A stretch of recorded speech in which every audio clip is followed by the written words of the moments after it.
Wow. This is one of those games where playing it feels like work. I have zero expectation with Wolfenstein Youngblood ever since the second one utterly disappointed me. First impressions on this game really didn't win me over, but as soon as I finish it, I realized how much I could have spent all that time doing something else more productive, like telling you guys that you should avoid this game at all cost. Why? Keep watching. Welcome to appabendyt's Uncapped, a series of reviews by yours truly. Today's review is gonna be on Wolfenstein Youngblood, the sequel to Wolfenstein 2: The New Colossus, which is amongst one of my most disappointing games of that year. Before we get to the review, YouTube will demonetize this video because it has violent content, so I want to say huge thanks for those who sponsor my channel through various means. You can do so by checking out the links down below. So what's the story? Well, BJ Blazkowicz is living a happy life with his family until he suddenly went missing. It's up to his twin daughters, Soph and Jess, to find out where he went and stop the Nazis in the process, who for some reason still control a good portion of the world. It's been 3 games and we haven't even gotten to the point where victory is achieved. Oh yes, I remember. When victory is achieved, that means no more ways for Bethesda to make more money out of this franchise. Let's sum up real quick for those who have better time to spend. Is Wolfenstein Youngblood better than the New Order? No. Is it better than the New Colossus? No. And considering that the New Colossus is one of my most disappointing game of last year, I went into this game with absolutely zero expectation. If the game does anything remotely better than the previous game, I suppose that counts as a win. But the most tragic part out of this entire thing is that despite coming into the game with little to no expectation, I still come out of it severely disappointed, even to the things that I expected to be bad. Wolfenstein Youngblood somehow manages to exceed my low expectations, in that it's much worse than I expected. One of the most disappointing aspects of the game was the lack of cringe factor. Life is Wolfenstein is a title that people gave to this game when the trailer came out thanks to the teen protagonist. I mean, Jess do look very similar to Max Caulfield. I was disappointed because this game is really milquetoast. All of that Nazi hating is done in a really safe manner that doesn't really offend anyone, which only makes it boring and makes me want to sleep. Now initially I thought comparing this game to Life is Strange was an apt comparison. But say what you want about Life is Strange, at least there's a story in it. Did I hear that correctly? Are you saying that this game has no story? Well, of course not. The game has a story, but that's like saying this empty plastic bottle has water in it because there's a very small teardrop of water in it. Yes, but that's not gonna be enough in quenching anyone's thirst, and this game does the absolute bare minimum that it can to have any sorts of story. It has protagonists, it has antagonists, they fight, and that's it.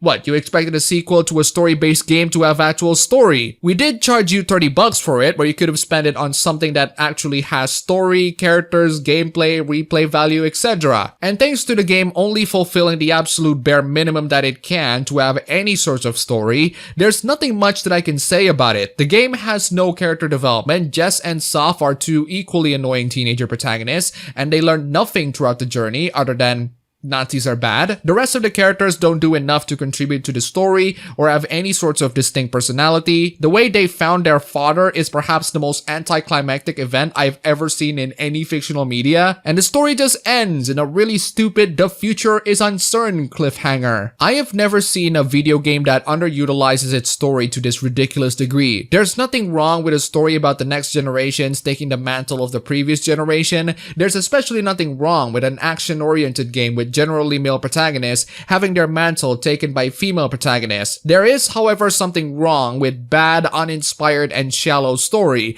This game has a really nice concept, but it doesn't do anything exciting with it. In fact, to say that the game does anything with it at all implies that it tries, which it doesn't, and yet somehow I racked in about 10 hours of this tripe. Don't be fooled, my fellow viewers, because there's only at least 2 hours worth of story content within that playtime, and that's being very generous. The rest, it's all thanks to the game's non-linear mission structure where you go on semi-open world maps and grinding XP and money. Every new Wolfenstein game at this point has additional side quests that you can finish, but they're completely optional and you can just play the game's story without doing them. In this game, however, However, you have to keep playing and upgrading and grinding your character's level, because if you actually skip them and just go straight to the final boss, this game would net you at least 4 to 5 hours, and you'll probably gonna get your ass kicked. This game has an insultingly little story content, so the developers artificially padded the game through non-linear missions with barely enough story to satisfy any rational human being, and thanks to the game being artificially padded,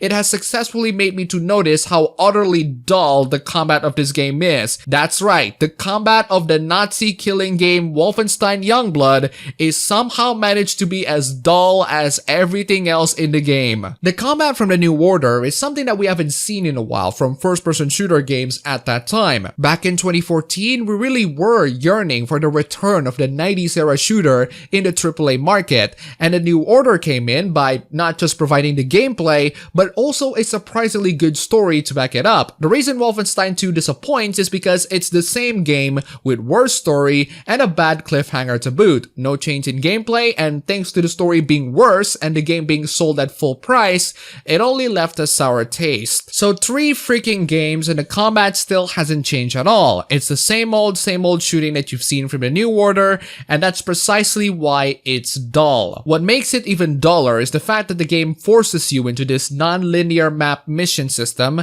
and every single time I travel to another district, I can only shout, "Oh, here we go again. We're gonna fight the Nazis that respawn in this same area I just went through every single time I come to it. Yay!" And it's not just dull, it's really freaking annoying too. Some enemies are straight up freaking bullet sponges. No matter how many times I shoot these bastards, their health drops about the same amount as your tears when you find out that you have to keep doing this garbage to finish this game. I swear to God, this game has the strongest wall turrets that I have ever seen in any video game I have ever played. I'm playing this game on hard difficulty, and the enemies always win. Not because they're legitimately skilled, but because they're incredibly bullet spongy and they respawn in areas that you have already cleared. The saddest part is that it's still a shockingly easy game that pretty much rewards you to go banzai on everything. I rarely die in this game, and the reason why is because of the shared life system that resurrects you and gives you a second chance, and your partner AI's ability to put you back into combat in just an instant with practically zero consequences. There's absolutely no incentive for you to think or even go stealth. Just run, gun, get shot, get healed, run, gun, get shot, get healed, repeat. But there is a trade-off with this system. You can get yourself killed many times and get resurrected by your partner AI many times, who at many cases straight up refuse to heal you, but that comes with a price. Checkpoints are just straight up non-existent in this game. That's right, if you progress pretty far to a certain spot in a map and you die, you'll be brought all the way to the beginning of the map. Not on the entrance of the door where you die or anything, all the way to the beginning of the map. I am not kidding. The moment I realize where the game respawns me, I straight up quit the game in frustration and do something else more productive in my life, which is what I should have done instead of wasting 10 hours on this tripe. But I'm not done here, folks, so no, the rant is not over. I want to speak to the genius who thinks that this particular element is a good idea, and I want to know if this guy is fired. For some stupid freaking reason, this game thinks that the best way to spice things up is to add really dark sewer sections that require you to have flashlight. Dark sewer sections where enemies are able to see you in the dark while you yourself have to struggle in to be able to see with a tiny flashlight. This is an idea that was really stupid in Doom 3, but at least Doom 3 is a horror game and not a mindless over-the-top first-person shoot-em-up. And since this game is a mindless over-the-top first-person shooter, I'm still baffled in why the game even has the option to stealth around. I mean, you can do that and the game would reward you if you can get through it with no alarms, but the problem is the game doesn't let you to restart from checkpoint or manually save at all because, well, there's no checkpoint whatsoever. That, and this is a co-op game where the co-op actually interferes with the single player mode, and that when asked, you have to pick the host game instead of, I don't know, start the freaking campaign. Thankfully, the ridiculously overpowered melee and throwing weapons are still able to bring a couple of laughs, both in stealth and out stealth, but the stealth in this game feels about as out of place as me playing my Switch inside a bar. But at least the game looks nice.